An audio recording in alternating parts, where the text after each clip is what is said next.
Happy Monday, Liberty lovers, and I want to tell you about something really, really exciting that we are going to do next year, and that is attend the Libertarian National Convention in Austin, Texas. Now, myself and John Odermatt, thanks to our Patreon supporters, which you can find more about at patreon.com/Lions of Liberty, we got to attend the Libertarian National Convention in 2018. It was very exciting, very amazing to meet so many other libertarian activists in person. I highly recommend going to this event, especially because A, Austin is a really fun, cool city, and B, the 2020 Libertarian presidential candidate will be chosen at this event. Why wouldn't you want to be a part of that? We're hoping a lot of our fellow podcasters who joined in the last couple of years are going to be there with us, like Tom Woods, Dave Smith, Pete Quinones. We hope to see the whole Liberty podcasting crew at this event.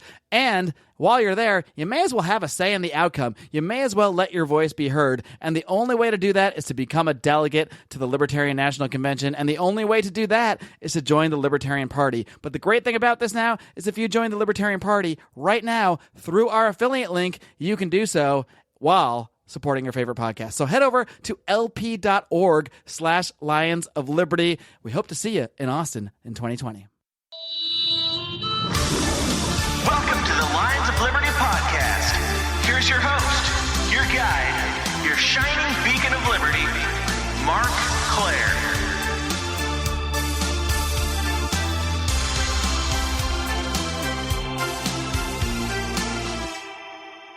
All right, my guest today is the executive director of the Ron Paul Institute. He also served as an advisor to Congressman Ron Paul from 2001 until Dr. Paul's retirement at the end of 2012. He's also the co-host and producer of the Ron Paul Liberty Report. And to add to his resume, And to add to his resume, he has recently received a lifetime Twitter ban. I'm very pleased to welcome Daniel McAdams. Welcome back, Daniel McAdams, one of my very first guests. Daniel, are you ready to roar? Yes. Awesome. And we'll get into more about exactly what happened with the Twitter ban in just a minute. But as I mentioned there, you were one of my very first guests on the show back in episode 5 when hardly anybody had heard of me or heard of Lions of Liberty. So I'm always very appreciative to my original guest who just took a shot on me and came on because, I was polite in an email. So I do appreciate that. But obviously, we had a lot less people listening back in episode 5. So maybe you could do just a little recap, a little Cliff Notes version of how you came to become a libertarian, how you got involved with Dr. Ron Paul and ended up in the place you are now as the executive director of the Ron Paul Institute for Peace and Prosperity. Well, first of all, Mark, kudos to you. I mean, you were out doing this before the big wave hit. You were a pioneer in this world of podcasting, and so it's your success is definitely deserved. You've been working very hard for a long time, so good stuff. I became, although I hate labels, I guess you could say libertarian in a way, and it just was a matter of practicality. I was living in Europe and writing about U.S. foreign policy in the 90s under Clinton, and I was in opposition to all of Clinton's wars, and I was in strong opposition to the kinds of people that he promoted in the State Department and the kinds of people that the U.S. government propped up overseas.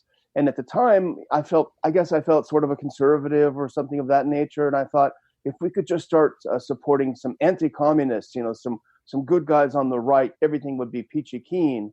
And then I started realizing as I was working on a book that I did in the late 90s about U.S. foreign policy on that same theme, I finished the book and I basically, I guess you could say, wasted a year because I realized at the end of the book that that's not the answer either. The answer is we have to support nobody. We have to be non-interventionists. And I guess it was the war in Yugoslavia that really woke me up, not only to non-interventionism, but to the whole idea that of libertarianism. And I have to thank certainly Lou Rockwell and late Justin Raimondo, for helping wake me up and really for introducing me to the ideas of a congressman from Texas called Ron Paul, who I was reading about on antiwar.com and reading about on lourockwell.com. And I thought, gosh, what a terrific guy. Most of these guys seem like boneheads. And here's a guy who really gets it. I'm here. I was in former Yugoslavia. I knew what was happening, and he was just spot on and just perfect. So it was kind of an evolution based on necessity, I guess. It's got to be some kind of, kicking in your own head to spend a year like writing a book, taking a certain position, but by the end of it, realizing, wait, my conclusion was completely wrong here. Yeah, it's weird, and now I can't get the book anyway because it's on my old Mac and I can't even log on. So in a way, it's sort of poetic justice. Like, oh yeah, you did that. Well, you can't even read it. So maybe it's for the best. It's a part of yourself you don't want to remember so much. Maybe. Daniel, as I mentioned there, you did recently receive the full-on ban hammer over on Twitter. So what exactly happened here? You must have threatened someone's life or done something completely outrageous. Yeah, it's so bizarre. It's and I've said it a few times. I was watching Sean Hannity, and he was going on and on about how terrible the deep state is, and they're trying to take the president down. And at the end of the show, I noticed he's wearing a CIA lapel pin, and I thought, is this guy really this stupid? Who does he think the deep state is? And of course, now we'll get into it later with this Ukraine stuff. The CIA was the big whistleblower. They're the ones that have been trying to take down the president. Whatever you think of him is beside the point on this particular aspect. Did he just buy this lapel pin at like the CIA gift shop? Like that's such a ridiculous thing to even envision of Sean Hannity wearing a pin for the CIA. It's just absurd. And so I sort of called him out and said, does he really think we're this stupid that we don't put two and two together when you're talking about the deep state? It is the CIA. And then in my comment under sort of calling him out, I said, that he's super retarded. And it's not a nice word. I happen to use it. I grew up in a different generation.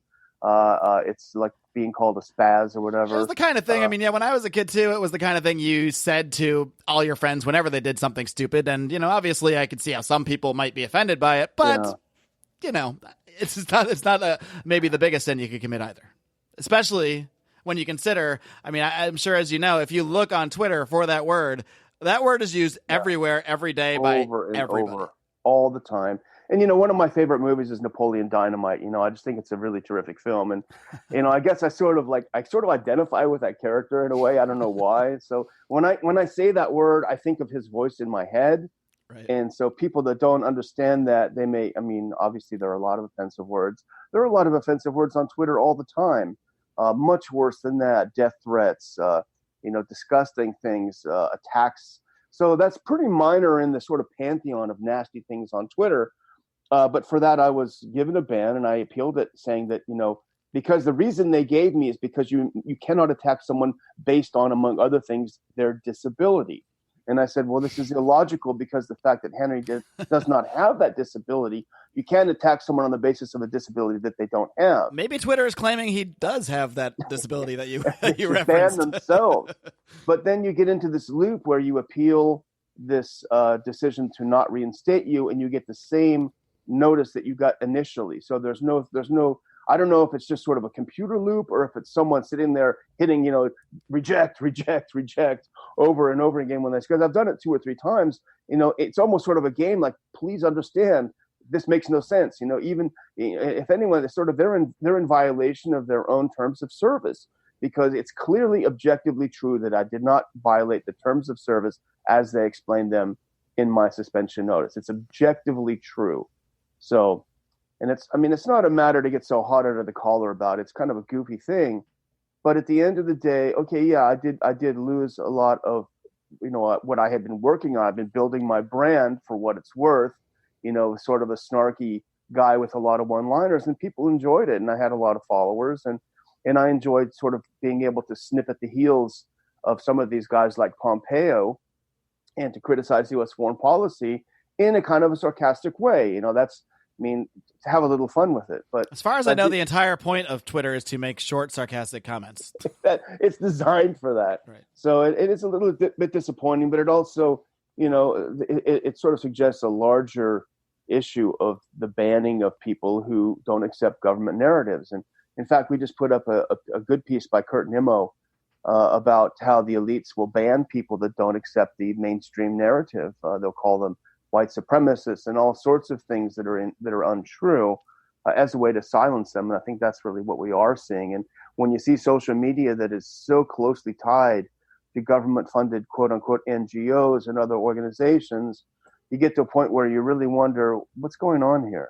What do you think overall about what the libertarian stance on kind of the power of big tech should be? I mean, if we just look at everything from the very pure, straight down the middle, this is private property, they can do whatever they want aspect, then clearly they, of course, have a right to ban you and ban anybody from their platforms, ultimately. At the same time, at some point, we got to think and look at who really owns and controls these companies. And I believe with Twitter, the government of Saudi Arabia is heavily invested in Twitter. There's a lot of connections that suggest that to call it a purely private company is at least questionable. So what's your take, kind of taking your libertarian philosophy and applying it to big tech and how they operate and their ability to silence people in an age where so much of our communication is on the internet?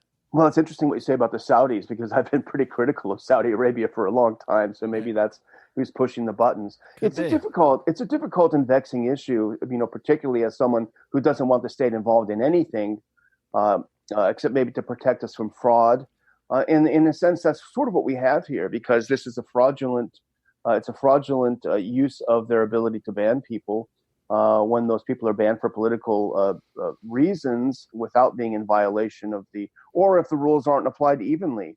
And I think there's a pretty good argument made, and I'm not an expert, but there's a pretty good argument made as to whether these are platforms or publishers, and each of them have implications, and they seem to want it both ways. They want to act like publishers and decide who they can ban for political or ideological reasons, but at the same time, they want to pretend that they're a platform that gives everyone the opportunity to exercise their free speech.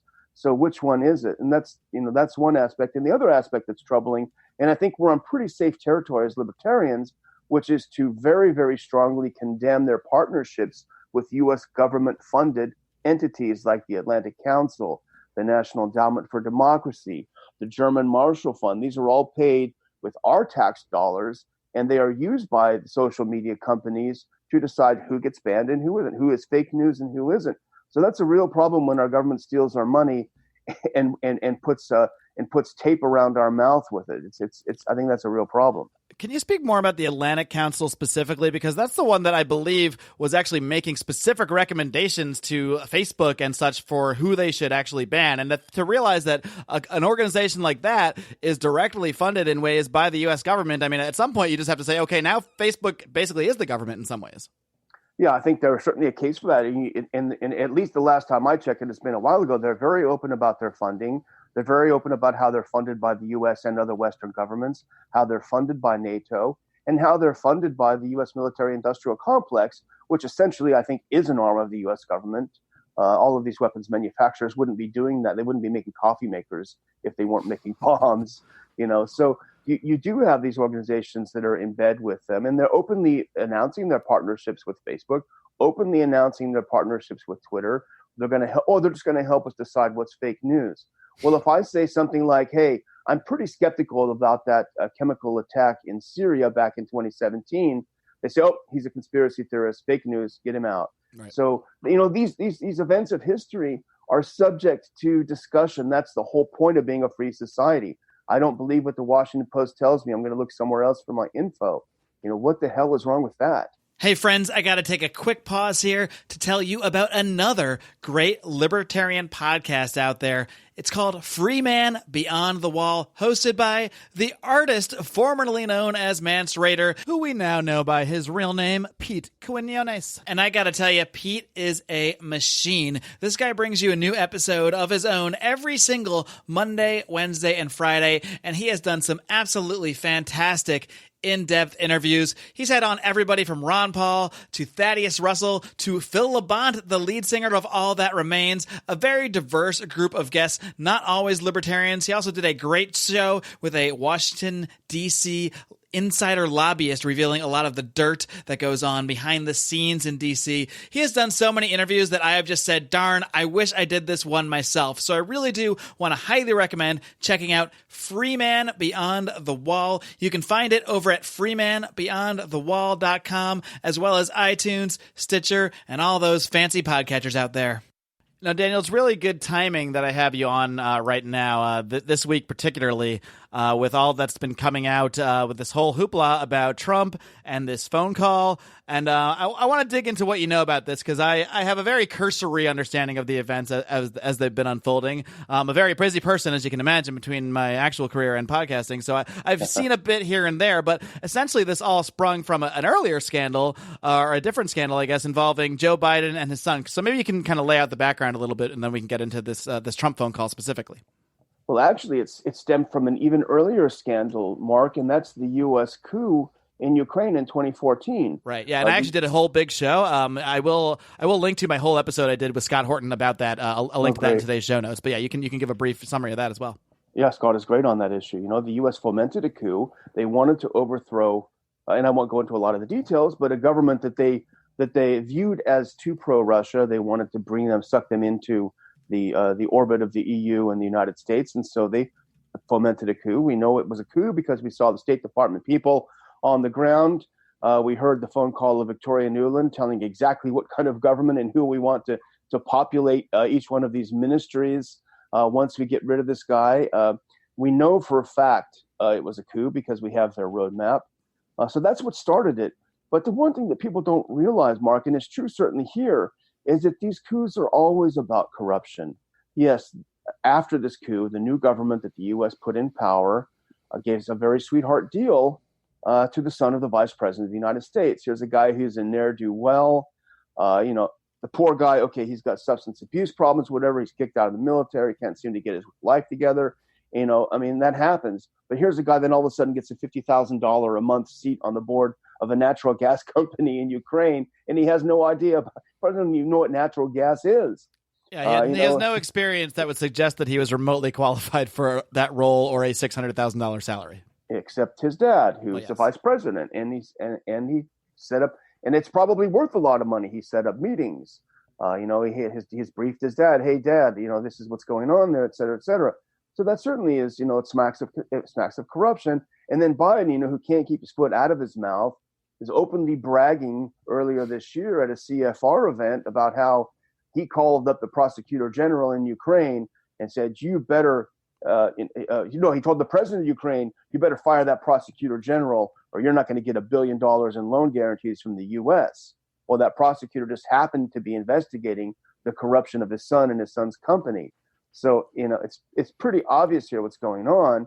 And it's just one of those weird situations where the people accusing Trump of doing something have actually done it themselves before, just like Hillary with the Russians. And so now the whole issue is this phone call that the President Trump had in July with the then newly elected president of Ukraine, where he raised a couple of issues. In fact, we also have a piece on our site from Moon of Alabama, which I highly recommend. And his main theme is that these are two things that should normally be of the public interest. What he asked Zelensky, the new Ukrainian president, he asked him two things. One, do you have any more information on this server thing, the CrowdStrike thing? Because if you remember, this is the whole origin of Russiagate. The Russians hacked this computer, the DNC computer, and put out all these emails to hurt Hillary, and Trump was involved. Do you have any more information? Because we've heard rumors that server or a copy of the server is in Ukraine. We'd like to see it. That's number one. Number two, hey, you look into this corruption thing. This corruption thing is terrible. We heard this thing about Biden's son, prosecutor getting fired. This is serious business. That's essentially what it was. And he released a transcript, which I think his detractors were hoping he would not do because it was supposedly a quid pro quo. Hey, you want some money? Here's what you have to do. And it wasn't that at all. So it's but they've nevertheless committed themselves to impeachment before they even saw the transcript. Was a pretty stupid thing to do, if you ask me. And I say this, by the way, Mark, I am not a Trump supporter. I am not a Trump voter. We did a show yesterday on the Liberty Report. Here's the things you should be investigating him for. Right. All of these undeclared wars and these horrible things that they're doing. I think the conundrum, as libertarians, we often find ourselves in this conundrum with Trump specifically, where, we would love to see, I think, Donald Trump impeached for war crimes in Yemen, for supporting the government of Saudi Arabia, for a million other things you could probably list. But then when they try to the Democrats do try to go after him, it's never about that kind of stuff because they support all of that stuff in reality. So they have to go after him about something else altogether. And I'm blown away by this whole thing. Not really, I guess, after the last few years. I'm not that blown away. But the fact that they're going after Trump so hard for the supposed quid pro quo, where this all emanates from Joe Biden openly admitting to quid pro quo, essentially, and laughing about it like it was just regular business because it is regular business. So, I mean, even if it was with Trump, it's at least no different than what Biden did. And as far as what we've seen so far, it's maybe a little bit less or something. It's very questionable, but it's really just incredible how they continue to create these new conspiracy theories while calling everyone else a conspiracy theorist about everything else under the sun. Yeah, it is. It's incredible. I mean, it physically pains me to agree with Trump on so many things, but on this issue, he's absolutely right. I've never seen a presidency that's been so hobbled by scandal after another that's all turned out to be based on lies. We know that he didn't collude with the Russians. We certainly, there is very, very good evidence that Russians didn't do anything in our elections at all. All of these things, the P tape, all of these things, they all turned out to be lies. And he's, I guess we should be grateful as libertarians that he's not able to carry out his programs because probably most of it's pretty bad. But at the same time, it is a dangerous thing when basically the mob can shut down, can shut things down. Why do you think it is that there is such an opposition to Trump that is I'm not going to say it's unlike any other president. I don't know. That would take a lot more thought on my end. But unlike any president of recent times where the opposition is obviously not political at all in the standard sense because Trump's actual positions and that he tries to pass are really not outside the normal box of what we see from Democrats and Republicans. They're pretty much right on that 3x5 index card that Tom Woods always talks about. He's not really outside of the box on any of this stuff. He seems to be carrying out all the foreign policy wishes of neocons in many ways. So why is there such sort of a deep opposition to Trump where to the point that they've just created so many conspiracies essentially out of nowhere to try to remove him from office as opposed to just doing the normal political thing of attacking his positions and waiting to the election and on all that? Why is there seem to be such a unique opposition to trying to remove Trump right now all the time from what you might call the deep state? Yeah, I think it's a visceral reaction that people have to him, and I think we saw a little bit of this during the Obama administration, certainly on the right, among some on the right. It was personal, it was visceral, and even some of it, ventured into racist territory, I think. But to this level, to this degree, the entire opposition to Trump on the other side of the aisle having such a visceral, blind hatred, it's hard to know exactly what to chalk it up. And I think, Jeff Deist at the Mises Institute makes some good points when he talks about the politicization of the entire aspects of our lives. And I think that's what happened. And I think maybe social media contributes to it. But interpersonal relationships, families divided over something so inconsequential to their lives as to who sits in the West Wing, who sits in the White House, who sits in the speaker's chair. Yeah, the elites in power, who holds those chairs, is about as irrelevant as you could possibly imagine these days. When, as you point out, Mark, the two parties agree on everything that's actually important. Right. They don't differ. So it's there is a politicization of our lives, and we saw a lot of that. I spent a lot of time studying communism, the social aspects of communism. I was actually in a country that had just gone from being communist to non-communist, and there still is the hangover of this. Everything is political. If your brother supports this guy, then he's a bad guy, and it's I don't know. Maybe I'm just I don't think it always used to be that way here.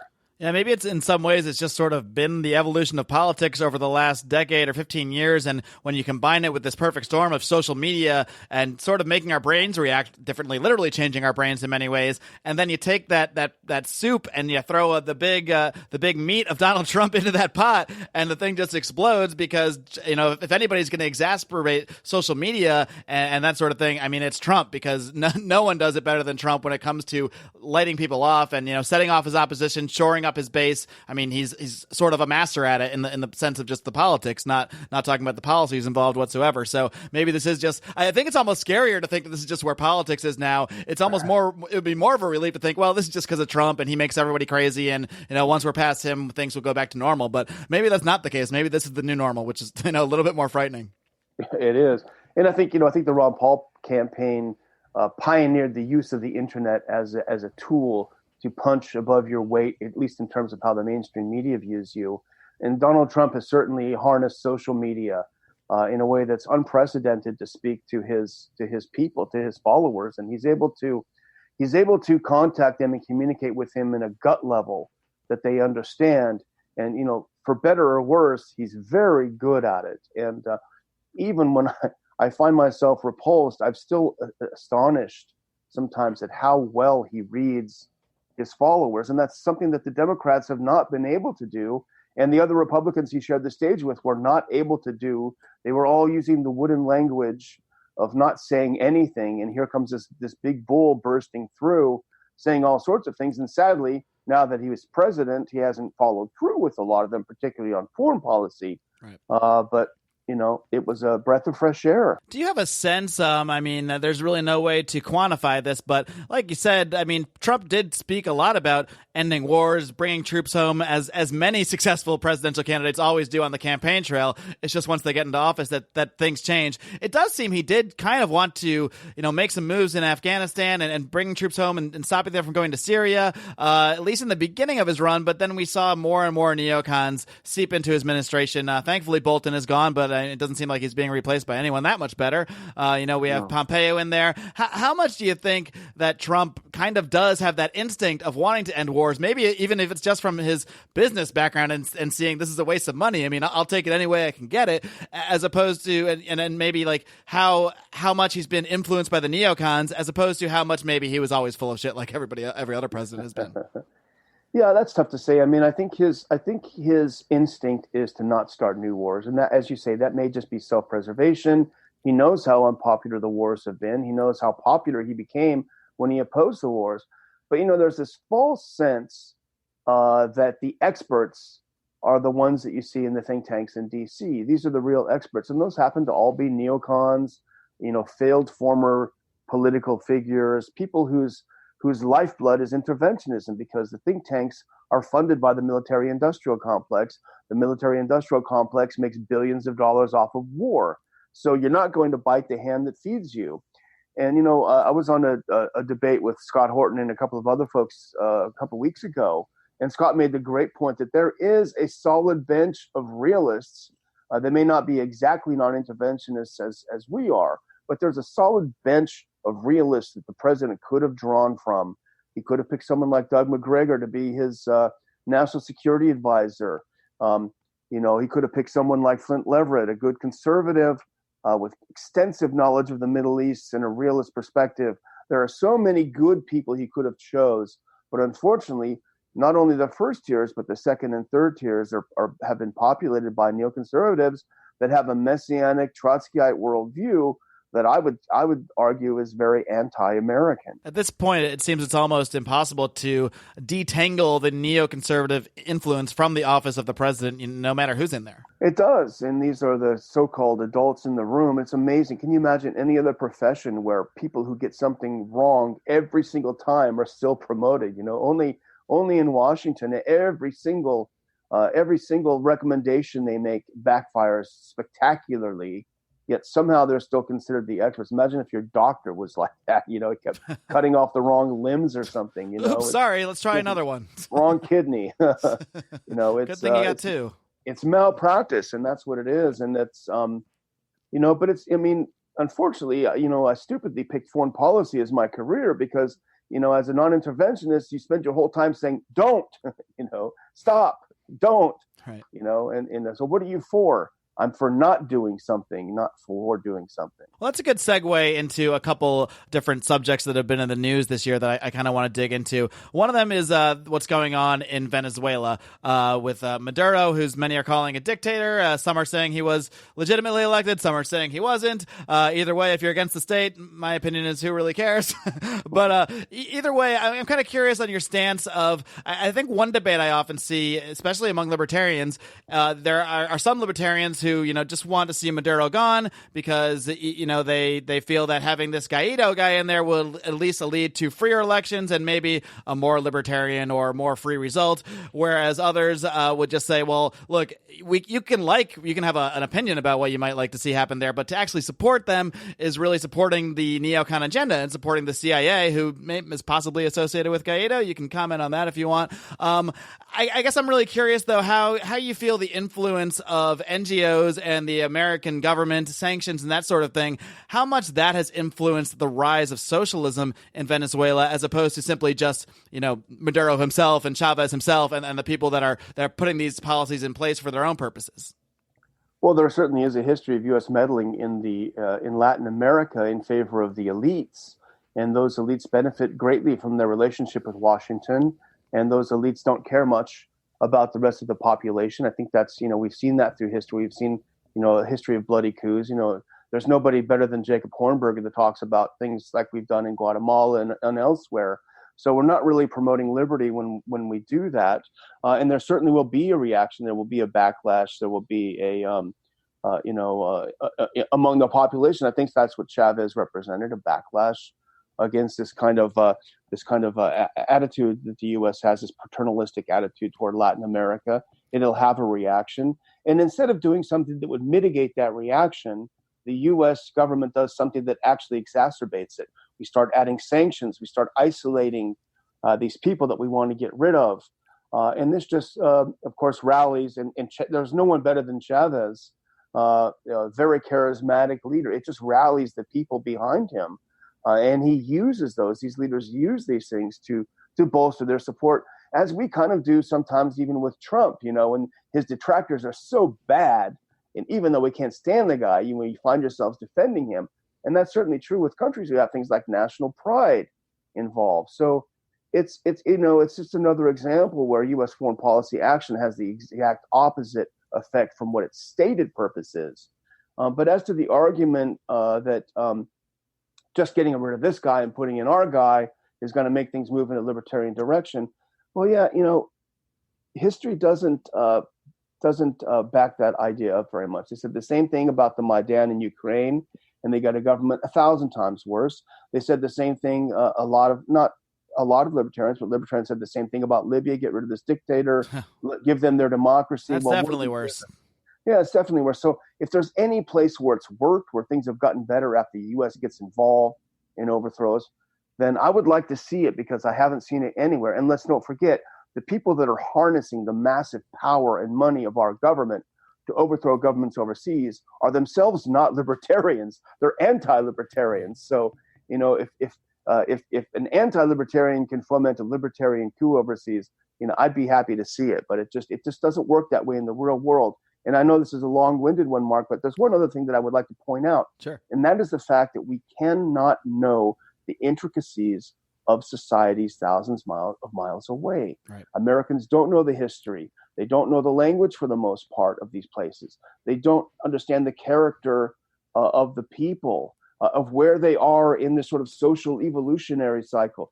They don't know these things. So to presume that you know best for somebody thousands of miles away. I mean, I don't presume that I know best for my neighbor. I don't tell him what kind of car to drive, what kind of wife he should have. So to presume you could do that thousands of miles away is really the height of hubris and folly. How weird would that be if you went and knocked on your neighbor's door every night and started telling him how he should live his life, and he didn't listen? So you eventually just started, just threw a bomb at his house. That's essentially what we do with our foreign policy. That's what it is. And okay, maybe Venezuela would move toward a libertarian society. Maybe it won't. I don't believe in utopias. Mm-hmm. I'm not a utopianist. Some places it's just not in the DNA, and I think Jeff Dice talks about this too. However, we could help show the example that a freer market produces more prosperity, which is something we both believe. We can do that by trade, by opening up trade rather than adding sanctions. So what the U.S. government does just guarantees that if there is that kernel of freedom in these places, that it won't grow. So that's why, first of all, oppose the government narrative when it wants to overthrow someone, even if you think that guy's a bad guy.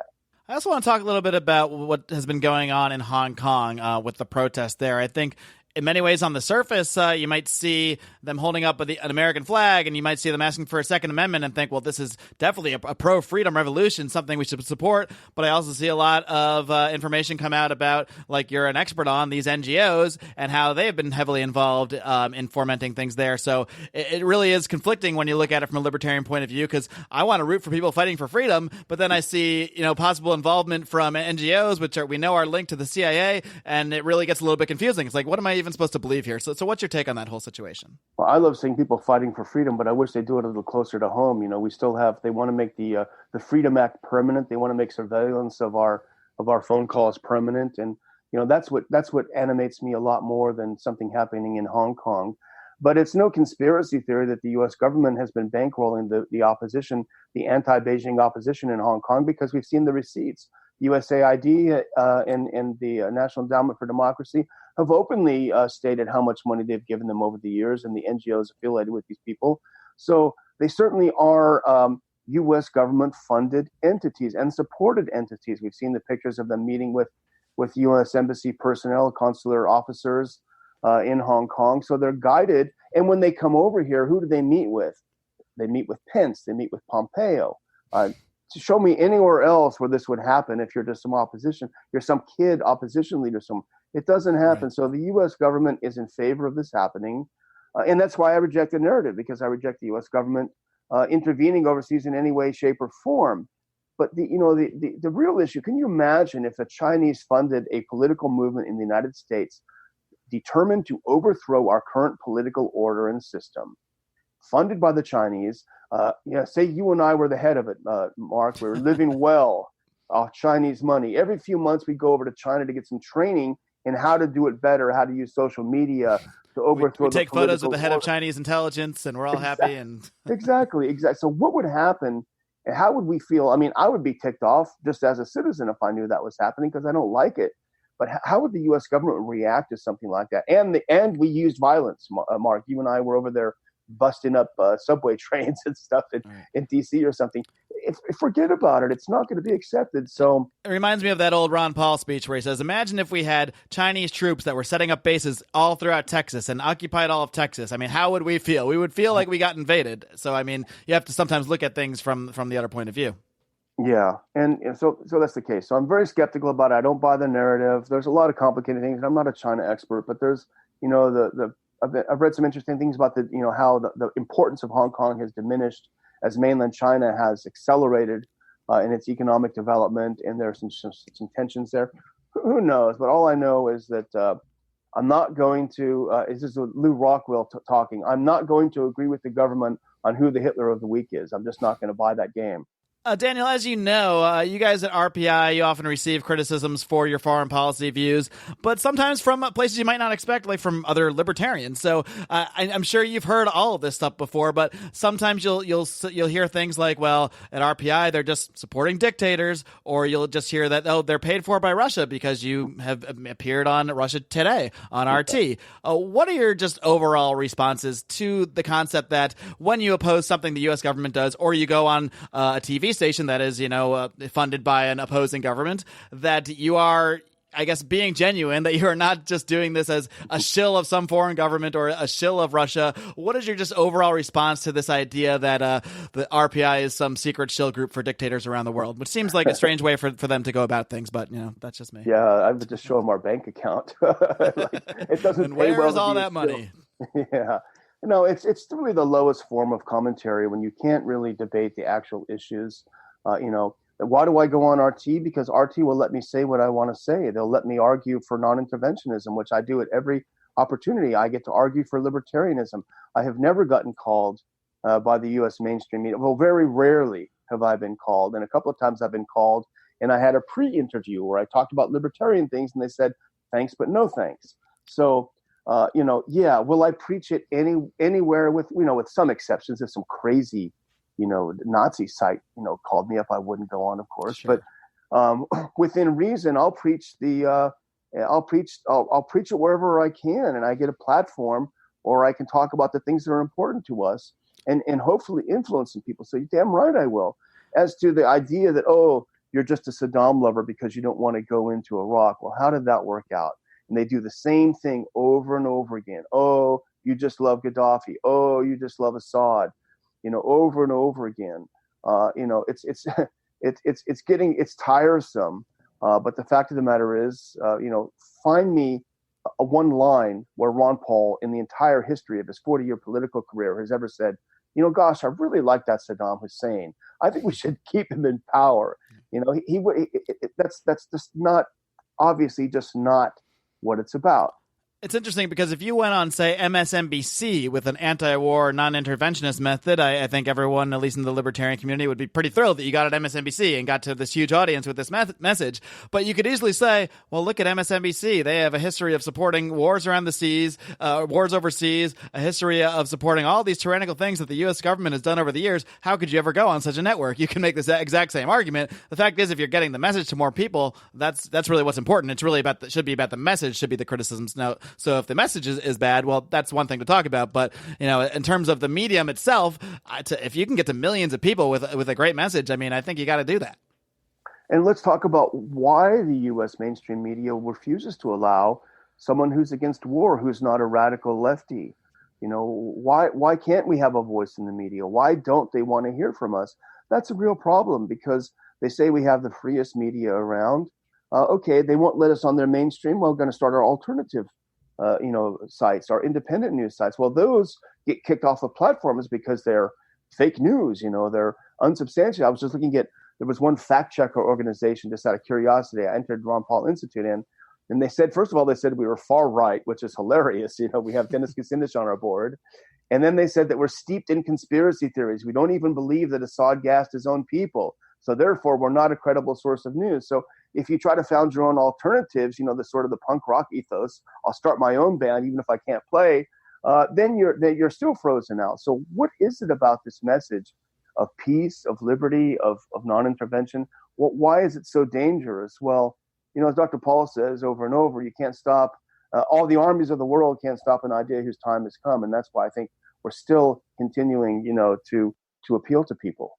Well, Daniel, it's been a pleasure having you back on the show. It's been far too long, so we'll try to wait less than 6 years next time we bring you back on. But I appreciate you coming on today, and I appreciate you coming on 6 years ago when I was just a fledgling podcaster trying to get my roar out to people. So I really do appreciate all of your appearance and all your help here with Lions of Liberty. Before I let you go, why don't you give a big roundup of everything you've got going on, how people can find your work at the Ron Paul Institute, how people can find the Ron Paul Liberty Report. Obviously, you can mention any social media you want. I know you're not on Twitter anymore, but feel free to let people know how they can reach out to you.